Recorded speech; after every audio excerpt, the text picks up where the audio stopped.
Banyak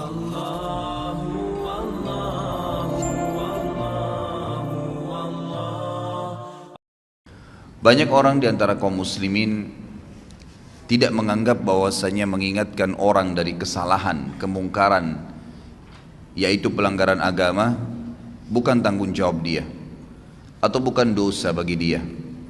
Sehingga pada saat ada orang yang tidak sholat, dilihat depan matanya, ada orang yang berbuat zina, ada orang yang berbuat apa saja kemungkaran, dia menganggap itu adalah bukan urusan dia. Begitu pula pada saat seseorang melihat orang lain tidak mengerjakan kebaikan dan dia tahu itu adalah kebaikan, perintah dari Allah, apalagi kalau sifatnya wajib.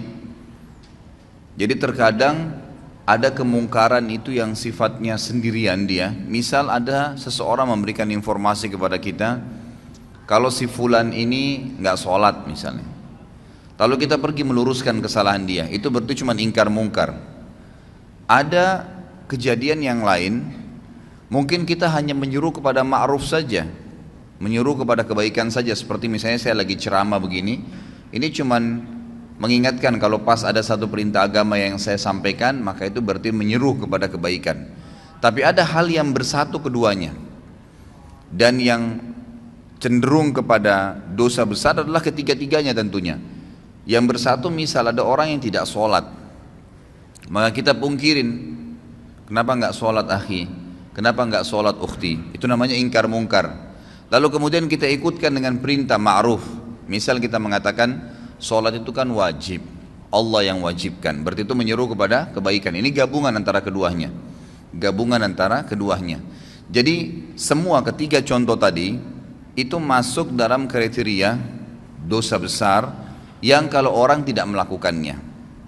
Yang lebih fokus lagi kata ulama adalah masalah yang ketiga, yang digabungkan, Saya rincikan dulu. Kalau yang mungkar saja tadi, misal saya dilaporkan oleh seseorang, si fulan nggak sholat, si fulan niat mau berzina, si fulan niat mau kerja di tempat riba, tolong Ustadz nasihatin. Saya lalu datang dan menasehatinya. Ini ingkar mungkar saja, ingkar mungkar saja. Nah ini kalau diminta kepada saya untuk meluruskannya, maka wajib saya harus bisa meluruskan. Kalau saya tidak luruskan, saya dosa besar, karena saya membiarkan orang terjerumus dalam perbuatan dosa besar itu. Tapi kalau yang sedang dia lakukan dosa kecil dan saya tidak luruskan, saya tidak ingatkan, berarti saya termasuk melakukan dosa kecil. Kalau menyeru kepada kebaikan, misal kayak ceramah seperti ini, maka ini lebih cenderung kepada hukumnya sunnah, kecuali memang ada satu kasus terjadi. Seperti contoh besok Natal misalnya, lalu saya tahu ada kaum muslimin yang melakukan perbuatan ikut-ikutan, lalu saya tidak luruskan, saya tahu itu, saya tidak coba menyampaikan yang ma'ruf, gitu kan.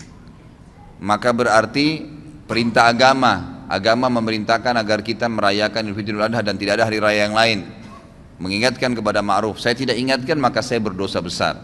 Tapi kalau umum saja penyampaian ceramah itu hukumnya sunnah saja kalau dia sampaikan secara umum, gitu kan.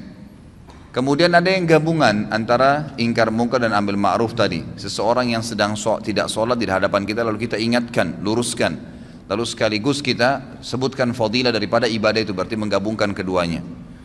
Lebih cenderung Imam Az-Zahabi mengatakan semua masuk dalam kriteria dosa, tapi ada rincian tadi. Cuman kalau digabungkan keduanya, ini sudah jelas dosa besar, mutlak, tidak ada lagi pendapat lain. Misal ada orang depan mata kita jelas-jelas berbuat kesalahan pelanggaran agama, ya, maka di sini wajib bagi kita untuk memungkirinya. Kalau tidak, dan sekaligus menggabungkan dengan ma'ruf, ya, diingatkan. Jadi jangan sampai teman-teman cuma bilang orang lagi berzina, jangan kamu zina, haram dalam agama. Itu nggak cukup. Itu cuma ingkar mungkar. Harus digabungkan. Apa alasannya? Apa solusinya buat dia? Karena zina itu perbuatan yang fahisyah, perbuatan yang buruk.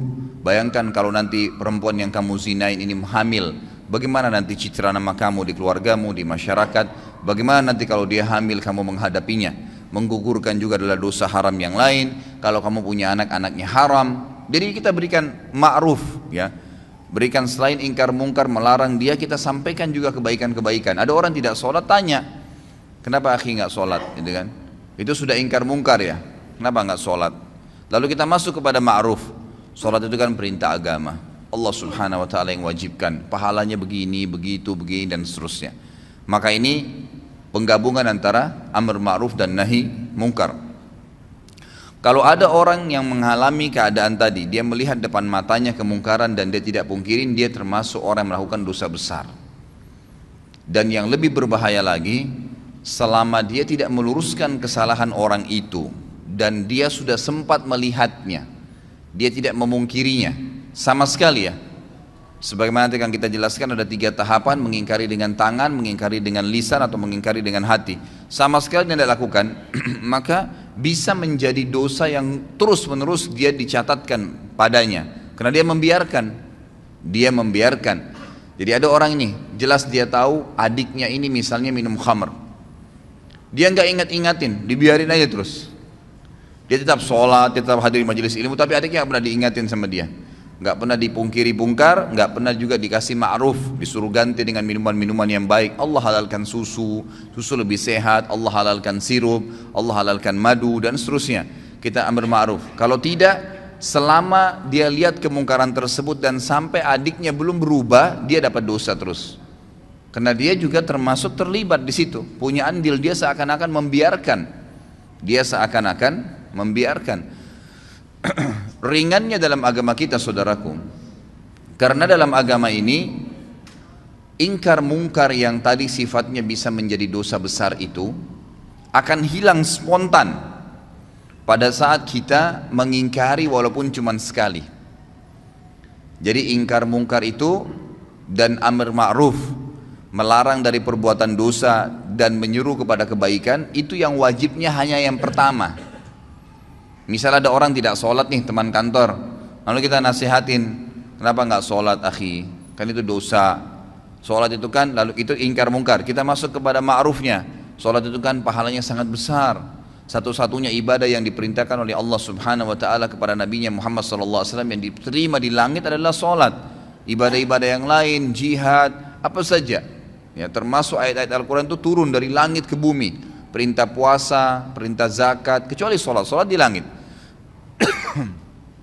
Lalu ada hadis-hadis Nabi SAW, bagaimana kalau di depan rumah seseorang, di antara kalian ada sebuah danau, sebuah sungai yang luas, dan airnya mengalir dengan deras, lalu kemudian dia mandi sehari 5 kali, apakah tertinggal sedikit pun dari kotorannya?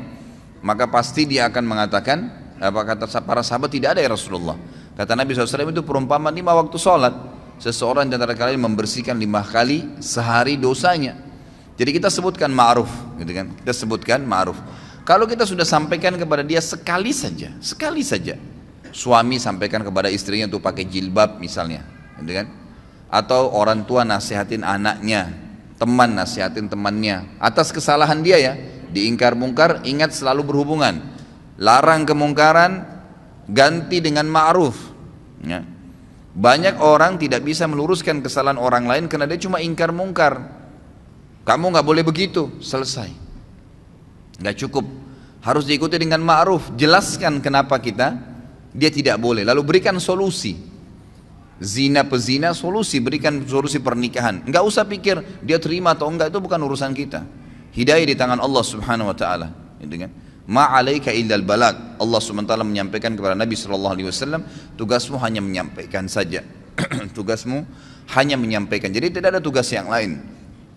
Kita cuma sampaikan hidayah di tangan Allah Subhanahu wa ta'ala. Kalau sekali saja, sekali lagi, Anda sudah ingkar mungkar dan amr ma'ruf, maka gugur hukuman dosa besar. Nggak ada lagi sudah.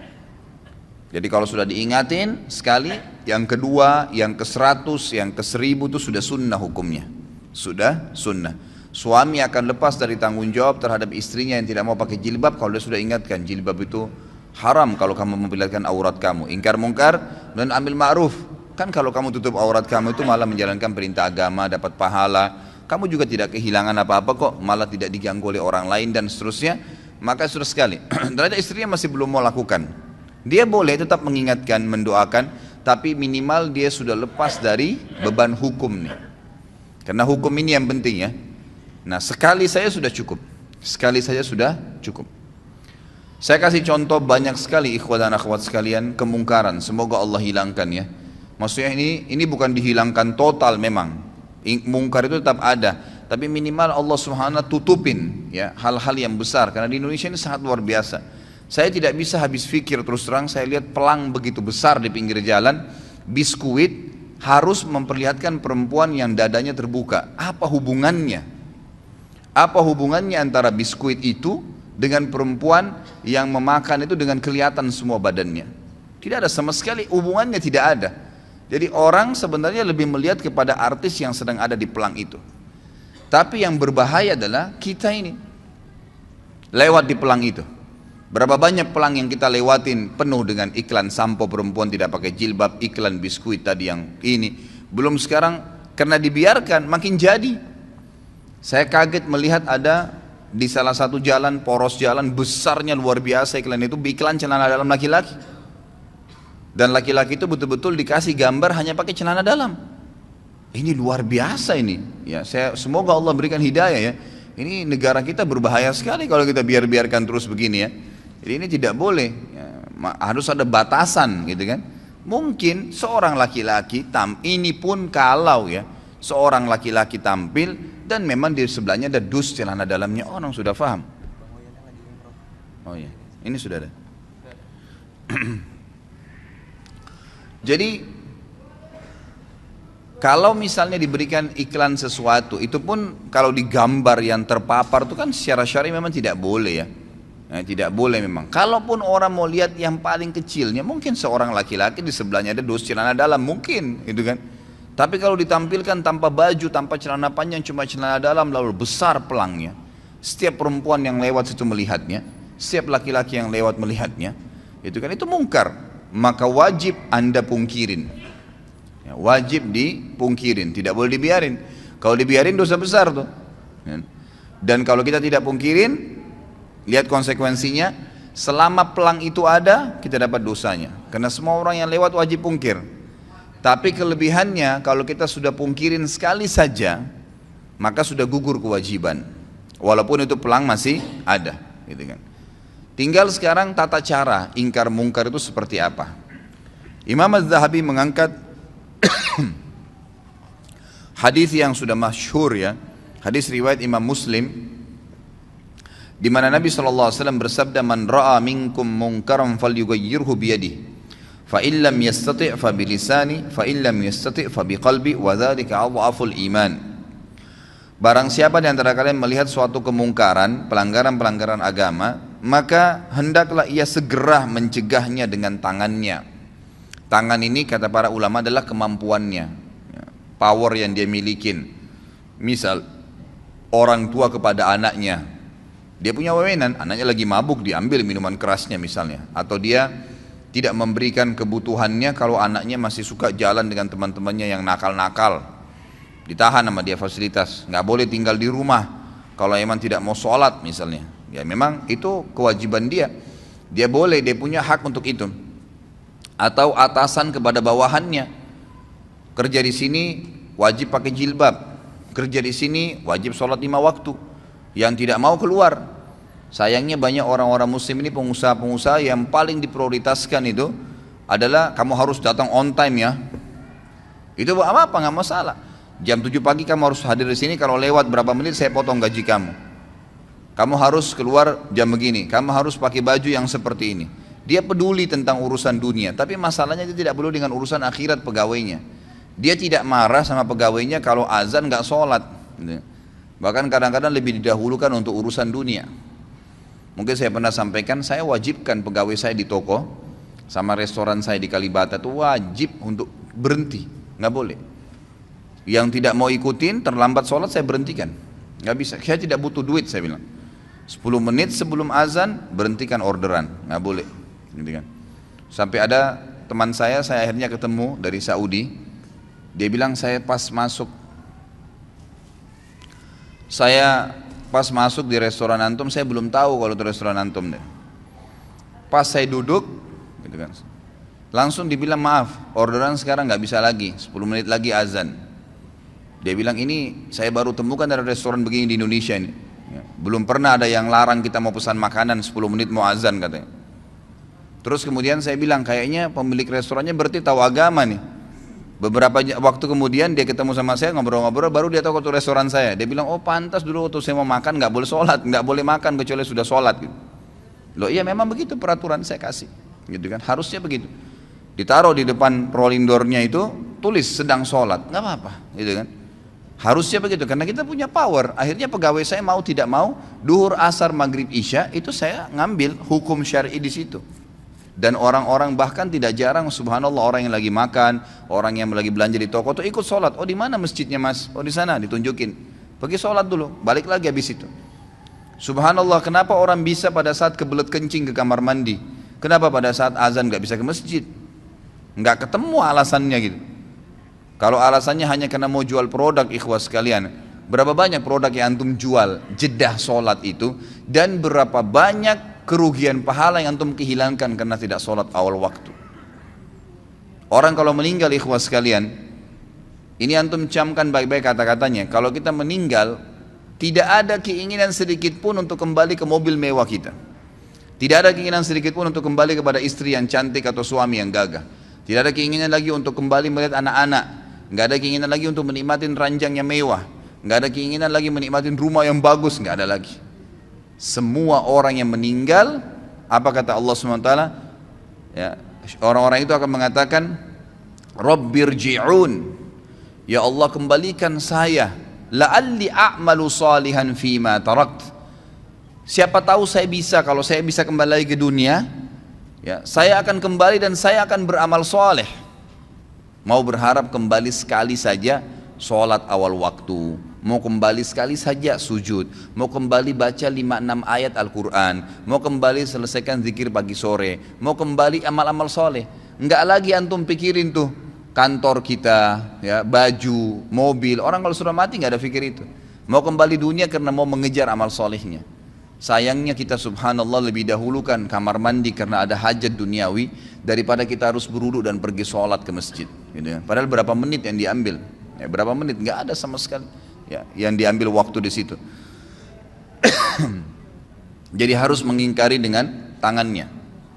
Kalau tidak bisa, kata Nabi SAW, maka dengan lisannya. Nasihatin. Ikhwah, biasakan keluar mulut.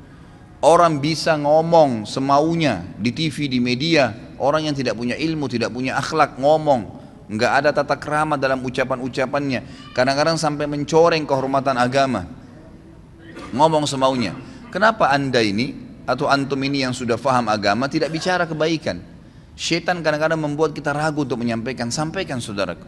Saf miring, maaf, miring pak, safnya luruskan. Selesai, kalimat. Nggak ada orang tiba-tiba tonjok kita gara-gara ngomong gitu. Orang tidak normal itu. Apalagi kalau sudah masuk masjid mau sholat, insya Allah pasti dia bergerak kok, gitu kan.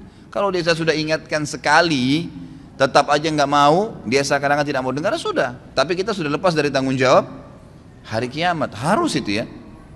Dalam sebuah hadis yang sahih riwayat Imam Ahmad, kata Nabi SAW, siapa yang lihat kemungkaran pada seseorang dan dia tidak memungkirinya secara sengaja nih, betul-betul dia tahu di depan matanya. Jadi bukan misal ada orang berbuat mungkar di layar TV, kita nggak mungkin pungkirin kan. Maksudnya tidak mungkin pungkirin dengan tangan ya, bisa dengan hati mendoakan. Tapi di sini kalau ada orang yang lihat depan matanya, dia tidak pungkirin dengan tangannya, dia tidak pungkiri dengan lisannya, maka ini berbahaya sekali. Selama itu ada maka akan menjadi dosa, selama dilakukan akan menjadi dosa buat dia. Tapi dia kalau pungkirin sekali lepas dari beban hukum. Tapi hadis ini sangat tegas nih.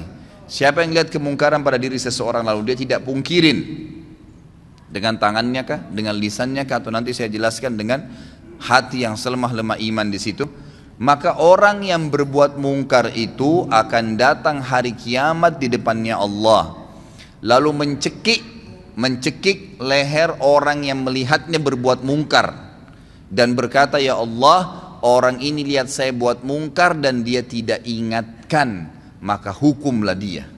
Bayangin tuh. Jadi kita nggak boleh masuk surga sendirian. Ingatkan orang, saudaraku. Lisan itu ucapkan kalimat yang baik. Kata Allah SWT dalam Al-Quran, wa mathalu kalimatin tayyibatin kasyajaratin tayyibatin asluha thabitun wa far'uha fis sama'. Perumpamaan kalimat yang baik tuh, nasihat, zikir, ayat Al-Quran, seperti sebuah pohon yang ditancap di dalam bumi lalu tumbuh dengan sangat kuat dan kokoh sampai menjulang ke langit, gitu kan. Jadi tu'ti ukulaha kulla hinin bi'idni rabbiha. Selalu saja pohon itu bermanfaat. Buahnya kah, daunnya kah, naungannya kah, orang bernaung di bawahnya akan bermanfaat. Seperti itu kalimat yang baik. Ucapkan, sampaikan, gitu kan, selalu. Kemudian yang ketiga adalah mengingkari dengan hati. Dan ini selemah-lemah iman. Dan kata para ulama, Imam Az-Zahabi memasukkan ingkar mungkar ini dalam dosa besar karena adanya sabda Nabi SAW di akhir hadis ini, وَذَلِكَ أَضْعَفُ الْإِيمَانِ. Dan itu selemah-lemah iman, artinya tidak ada lagi hitungan iman setelah itu. Jadi ada ancaman tapi seperti tidak kelihatan secara tulisan, gitu kan. Ingkar mungkar dengan hati, lewat di pelang, ya Allah mudah-mudahan saja engkau hilangkan ini. Ya Allah saya tidak senangin ini. Ya Allah berikan atasan saya hidayah. Ya Allah berikan hidayah orang tua saya. Tapi itu selemah-lemah iman, cuman itu ingkar mungkar juga termasuk. Kalau sudah sekali saya dalam hatinya mengatakan, ya Allah tolonglah berikan hidayah, ya Allah ginilah, sudah selesai. Dia sudah lepas dari hukuman dosa besar ini. Yang penting ingkar mungkar dulu. Dan ingat selalu ikutkan dengan ma'ruf, ya. Jadi misal, ya Allah buatlah dia berhenti untuk tidak sholat dan mudahkanlah dia untuk mengerjakan sholat itu. Karena kadang-kadang doa kita Allah berikan seperti yang kita minta, ya. Ya Allah buatlah istri saya pakai jilbab misalnya. Lalu berhenti sampai di situ. Ya sudah dia pakai jilbab, tapi pakai jilbabnya kita belum tahu bagaimana. Tapi ya Allah berikanlah dia hidayah supaya dia tinggalkan dosa kelihatan auratnya ini, lalu berikanlah dia hijab dan buat dia istiqamah di hijab itu. Berikan dia hijab yang syar'i yang betul-betul dia sadari itu adalah sebuah kebaikan. Lengkap doanya minta kepada Allah SWT. Maka itu sangat baik, ya itu sangat baik. Jadi ingkar mungkar dalam hati pun harus, ya, harus. Dan juga dari sisi lain kata para ulama, hikmah, tentu ini sangat peka ya. Hikmah yang sangat besar daripada ingkar mungkar amar ma'ruf adalah bagaimana supaya ma'ruf itu, perbuatan-perbuatan baik selalu meninggi karena banyak orang yang kerjakan, dan mungkar nanti akan teredam.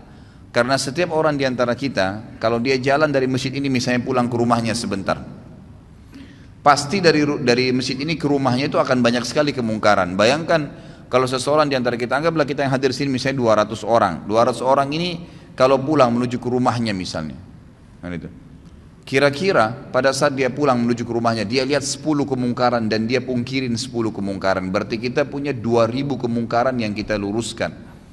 Gitu kan? Contohnya saja. Walaupun dengan hatinya. Berdoa kepada Allah SWT. Kalau dia bisa dengan lisannya baiklah, alhamdulillah, gitu kan, dan seterusnya. Jadi ini bab yang harus kita jadi. Ini kesempatan pahala. Pahala yang paling banyak kata para ulama yang bisa didapatkan oleh seseorang dari amar ma'ruf nahi mungkar. Itu yang paling banyak. Karena banyaknya kemungkaran di jalanan, kan gitu. Ada orang perempuan yang lewat tidak pakai jilbab, berapa banyak tidak pakai jilbab. Kita tidak harus melihat, tapi mengatakan, ya Allah berikanlah hidayah kepada semua orang-orang yang perempuan yang tidak pakai jilbab ini, dan siapapun yang seperti dia seluruh dunia. Berapa banyak pahala yang kita bisa dapatkan. Jadi ini hal mendasar yang harus difahami dalam masalah ingkar mungkar. Ini Imam Az-Zahabi masukkan dalam kategori dosa besar yang ke-78. Kemudian beliau mengangkat juga hadis yang lain. Ini diriwayatkan oleh Imam Muslim juga dalam Kitabul Iman, hampir sama dengan tadi yang pertama, atau sama dalam Kitabul Iman, cuma beda nomor hadis. Dalam hadis yang milik Imam Muslim kata beliau tentang kezaliman, bunyinya ada awal hadisnya, tapi ini beliau angkat cuman pertengahan hadisnya. Faman jahadahum biyadihi fahuwa mu'min, wa man jahadahum bilisanihi fahuwa mu'min, wa man jahadahum biqalbihi fahuwa mu'min. Laisa wara'a dzalika minal imani habbatu khardal. Siapa yang melihat kemungkaran lalu dia melawan, meluruskan kemungkaran itu, siapa yang meluruskan kemungkaran itu dengan tangannya, maka dia adalah seorang mukmin. Siapa yang meluruskan kesalahan dengan lisannya, maka dia juga orang mukmin. Dan siapa yang meluruskan kesalahan dan kezaliman, kemungkaran dengan lisannya, maka dia juga mukmin. Dan tidak ada iman setelah itu sekalipun atau sebesar biji sawi pun. Artinya tidak dianggap orang beriman kalau tidak mau ingkar mungkar. Ada hadis yang agung riwayat Bukhari di mana Nabi SAW bersabda, suatu hari pernah Jibril diutus oleh Allah untuk menghancurkan satu negeri. Pada saat Jibril tiba di negeri itu, Jibril berkata, ya Allah, kata Allah, ini hancurin negeri itu. Kata Jibril AS, ya Allah, di negeri itu ada hambamu fulan, orang saleh. Ada hambamu fulan, orang saleh. Kata Allah SWT, mulai dari orang itu, azab yang akan saya turunkan ini mulai pada orang itu, karena dia tidak pernah menyeru kepada kebaikan dan melarang kemungkaran. Ini banyak orang ini, cirinya di Indonesia banyak sekali. Dia azan ke masjid, tapi nggak pernah mau tahu tetangganya sholat kah, orang yang dilewatin kah, padahal cuma tinggal ucapin. Saya kadang-kadang kalau lewat di masjid dekat rumah saya, lagi duhur, banyak penjual-penjual ya kaki lima atau orang yang mampir, mereka istirahat di teras masjid, tapi nggak sholat. Nggak sholat, subhanallah ya, semoga Allah berikan hidayah. Saya lewat cuma mengatakan, Pak, Mas sholat Pak, padahal sudah dengar azan tuh kan. Mereka tetap duduk aja, kita coba ingatkan, Pak, Mas sholat. Kan? Kadang-kadang pernah ada ibu-ibu juga situ jual gado-gado, Bu, duhur Bu, sholat. Hanya itu saja. Tidak pernah tuh ada yang ngomong kasar sama saya. Yang ada cuma, oh iya terima kasih Pak, cuman gitu saja. Tapi saya sudah dapat pahalanya, saya juga sudah lepas dari dosa besar. Dan lepas daripada ancaman tadi, orang yang berbuat kemungkaran yang tidak dipungkirin akan mencekik leher orang yang melihatnya kalau tidak mengingatkan pada hari kiamat, nuntut sama Allah di mahkamah Allah agar orang ini dihukum. Ya, orang yang dia berbuat kemungkaran ya. Makanya di sini harus kita biasakan diri kita, ikhwas sekalian. Yakinlah bahwasanya agama ini adalah agama yang lurus, agama yang benar, agama yang paling diterima di sisi Allah Subhanahu wa taala. Maka kita harus bangga dalam menjalankan agama ini. Banyak orang tidak mau amar ma'ruf nahi mungkar, tidak mau menyuruh kepada kebaikan-kebaikan agama yang tidak mau melarang dari kemungkaran. Itu karena alasan mungkin dia masih belum yakin tentang kebenaran agama. Kalau dia yakin, kenapa harus ragu? Kenapa harus ragu? Akhwat kita di belakang sana, kenapa ragu? Ukhti pada saat ketemu dengan seorang muslim yang tidak pakai jilbab, tanya dia, kenapa enggak beli buku? Buku sering saya bawain, buku-buku ada dulu, saudariku apa yang menghalangi untuk berhijab, harganya mungkin cuma 10 ribu, 12 ribu rupiah. Beli 10 biji, 100 biji, sedekahkan, setiap ketemu orang, bagi, gitu kan, kasih. Itu nanti yang kita harapkan dan kita bersyukur pada Allah pada saat meninggal, berharap bisa mengulangin perbuatan-perbuatan itu, karena sudah tidak bisa lagi menambah amal pada saat meninggal.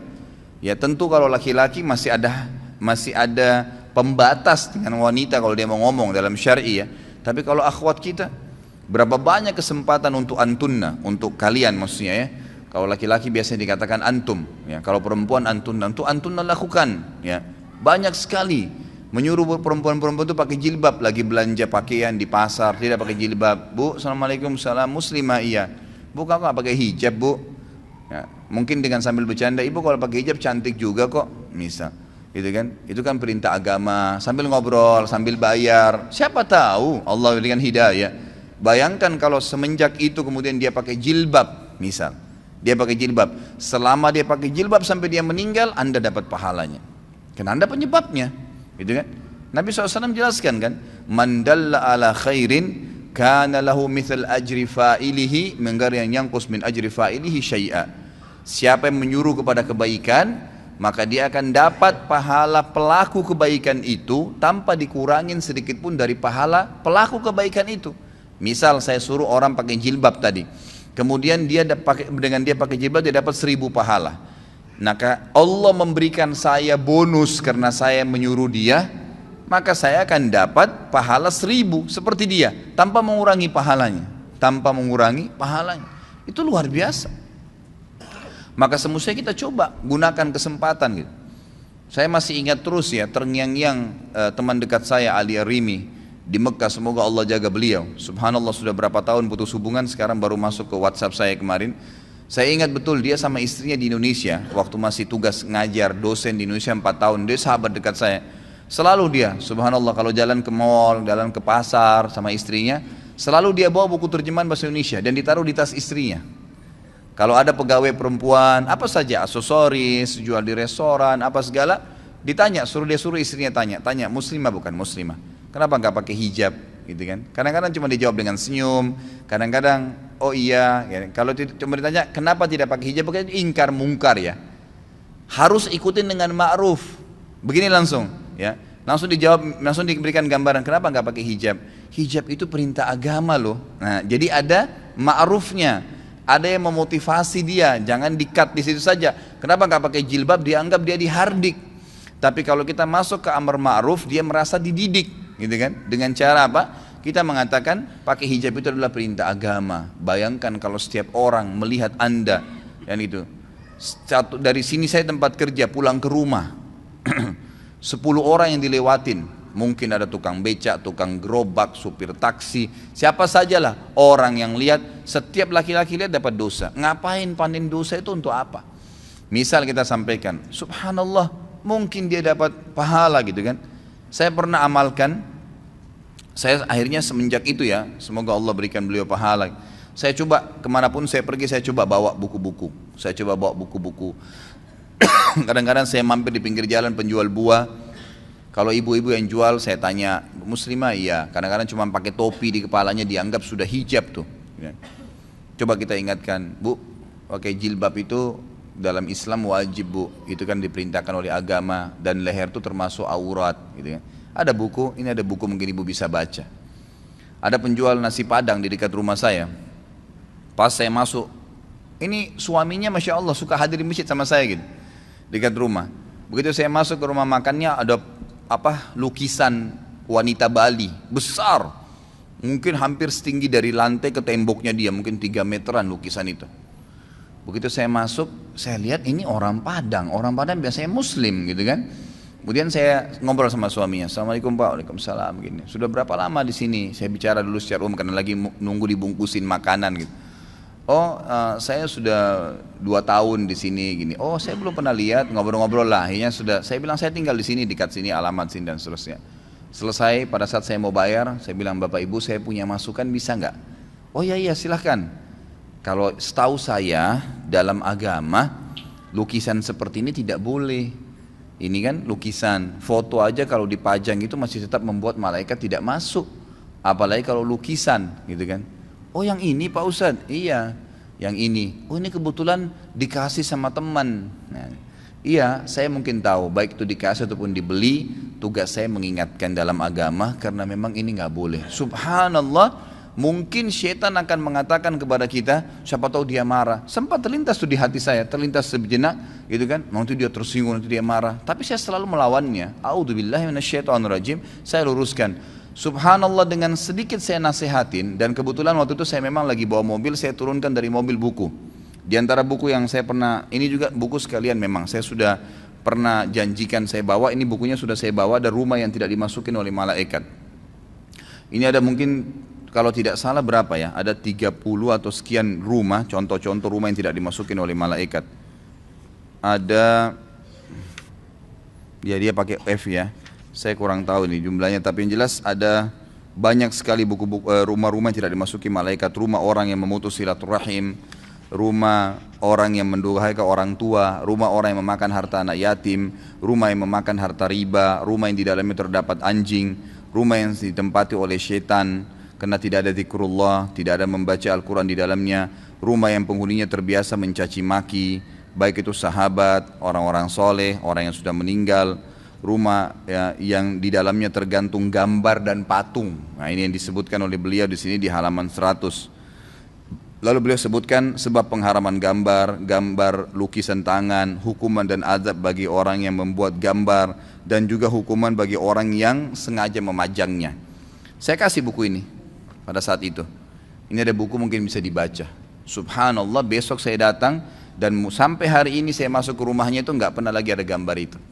Kadang-kadang waktu saya mampir saya bercanda, udah nggak ada gambarnya Pak. Iya Pak Ustadz sudah, alhamdulillah. Ya kami juga baru tahu kemarin.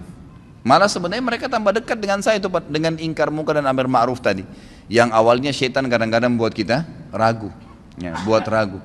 Itu kesempatan, peluang besar untuk mendapatkan pahala. Ingkar mungkar, ingatkan. Karena kalau tidak malah berbahaya, sebagaimana tadi saya jelaskan ya.